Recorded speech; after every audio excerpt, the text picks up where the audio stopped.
Hey, what's up, cats and kittens? Shout out to all my cerebralites. It is she, the Cerebral Diva. She is back and officially in the building with another episode of Reality, and that's TEA, because I give it to you scalding hot. So grab your cups, grab your saucers, gather around, and let's all partake in this libation of Real Housewives of Atlanta tea. Season 12, Episode 6. No, you are not having deja vu. I've already done a video about it, but there was some very important information that I missed out, so I felt compelled to create a supplemental video. So this is going to be part 2 to my previous video. If you haven't checked that out, make sure you check that out so you're caught up to speed for next week. So season 12, episode 6. This was probably one of the funniest, one of the shadiest, one of the pettiest moments in reality TV history. Not in the history of the Real Housewives of Atlanta, not in the history of the Real Housewives franchise. I'm talking reality television in general. In this episode, Kenya Moore solidified her place in reality TV history. Amazing. I mean, it's amazing to watch, but I definitely wouldn't want to be the Marlo in this equation. By now, you probably know what I'm talking about. It's Kenya's ambushing of Marlo's hair launch. Oh my God, every time I think about what Kenya did, my mind is blown. Like, that is audacious on a whole other level.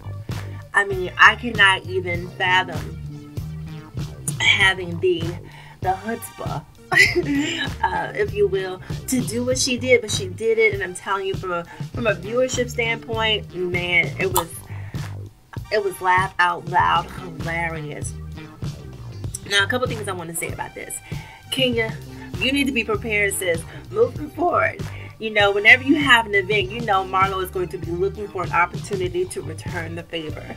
So I don't know how you're going to protect yourself moving forward, whether, you know, you're going to have everyone vetted prior to entering the event, but you must have security on top of security moving forward, because I guarantee you Marlo is exacting her revenge, because, man, you talk about egg on the face. Kenya basically took Marlo's event, hijacked her event for free. So she basically turned Marlo's moment to everyone talking about Kenya Moore's edges. Oh my gosh. I mean, could Edge Queen be any more appropriate, being that Kenya snatched Marlo's edges in that moment? Oh my gosh. So anyway, we've talked about that enough. One of the things that I forgot to talk about, and this is something I definitely wanted to touch on. I mentioned it a little bit in the previous video, but I didn't really dive into it to the degree that I wanted to. And that is Yovanna. Yes, that B-I-T-C-H, Yovanna. So Yovanna, who was at the event, if you watch Yovanna carefully, right, you can see how calculating she is.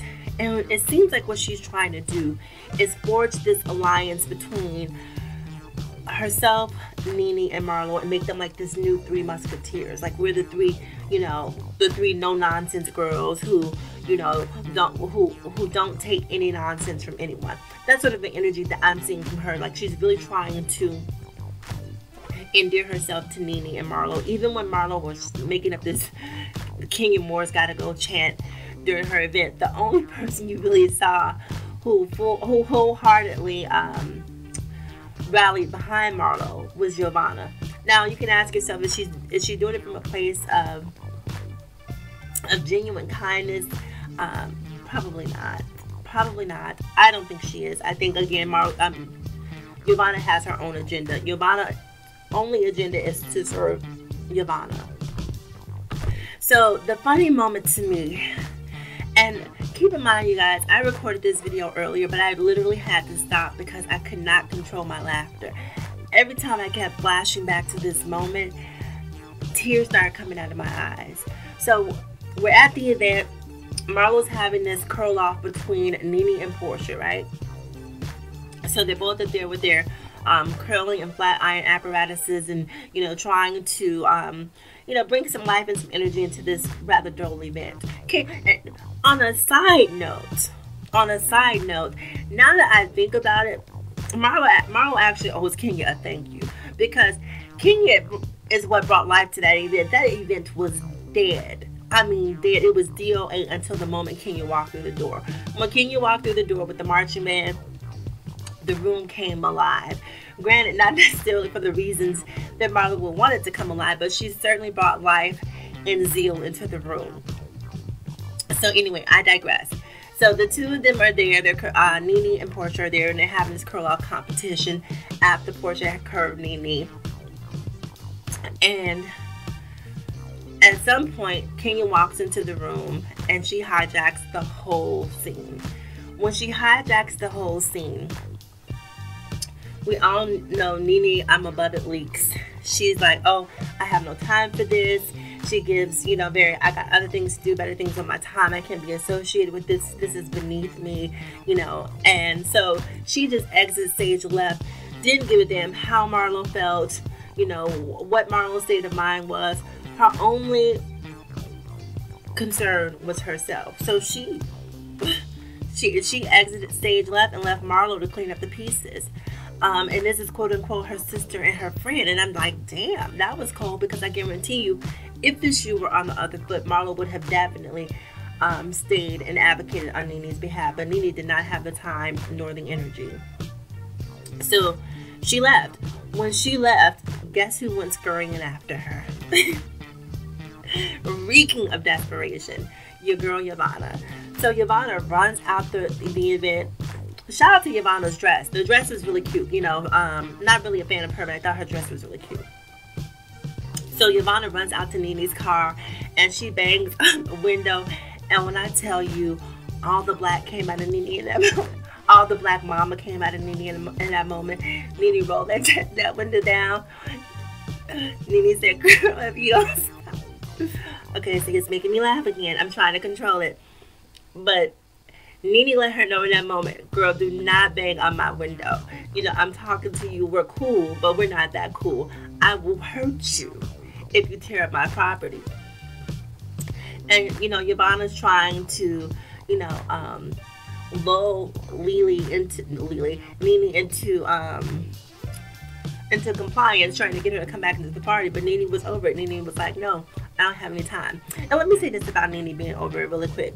Nene, if you're over it, leave the show. Leave the show. You can't be on the Real Housewives of Atlanta for 11 seasons, minus the one season where you thought you were over it, but you came back. You can't be over this show be on the show for 11 years, and you know that this is what this show is about. It's about infighting. It's about drama. It's about gossip. If you don't have that, you don't have a show. And if you're above that, then get off the show. And if you're above that, don't expect the biggest paycheck, because if you're not really contributing anything of value to the drama, which is why people tune in, then you shouldn't be there. The only person who I've seen on the show to truly be above it, and I'm not going to necessarily say that she thought she was above it, was Kim Fields. Kim Fields came on that show for one season and she said, you know what, I'm not here for the ish. I have better things to do with my time. I am a Hollywood actress. I have too many movie and film credits to have y'all playing in my face. I have other things to do. She packed her bag, she left, and she did not look back. That's what being above it looks like. You don't come back and sort of do these sort of spot things here and there periodically and say that you're above it but still collect the paycheck. You're not above it. You're on the same level, whether you know that or not. So anyway, just wanted to talk about Yovanna and that Nene moment. And one of the really interesting things about that moment to me was that, just the previous episode, we saw Yovanna at Nene's house and she was gossiping about Cynthia and all the information that she had on Cynthia, and really trying to ingratiate herself into Nene's life. Unfortunately, it does seem like Nene is smart enough to know that, look, I'm going to feed her with a long handle spoon. This is not my girl. But I don't know who really is Nene's girl, because at one point I thought Marlo was, but seeing how she left her at the party, I'm not quite so sure anymore that that's her girl either. So I don't really like this Yovanna chick. Yovanna to me is really auditioning for a peach, but she will never get one. Ever, ever, ever, ever. She will forever be relegated to a friend of the show. Her energy is too messy, you know what I mean? And we like messy energy, but there's a threshold to the mess, if you know what I mean. And Yovanna far exceeds that threshold. So I don't ever see her being a peach holder's caliber. Anyway, I just wanted to come to you guys and talk to you guys really quick because I skirted past that whole thing with Yovanna and Nene, which I thought was probably one of the funniest moments of the show. The way Nene treated her like a minion. And I wonder if Yovanna looks back at that, like, what do you say to yourself to allow yourself to be okay with that, to allow yourself with being treated like that on national television?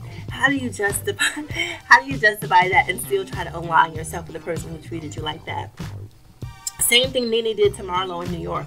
When Marlo took her out to dinner or brunch, and she was trying to talk to Nene about trying to work things out with Cynthia, and Nene got up from the table and walked away, and Marlo went chasing after her.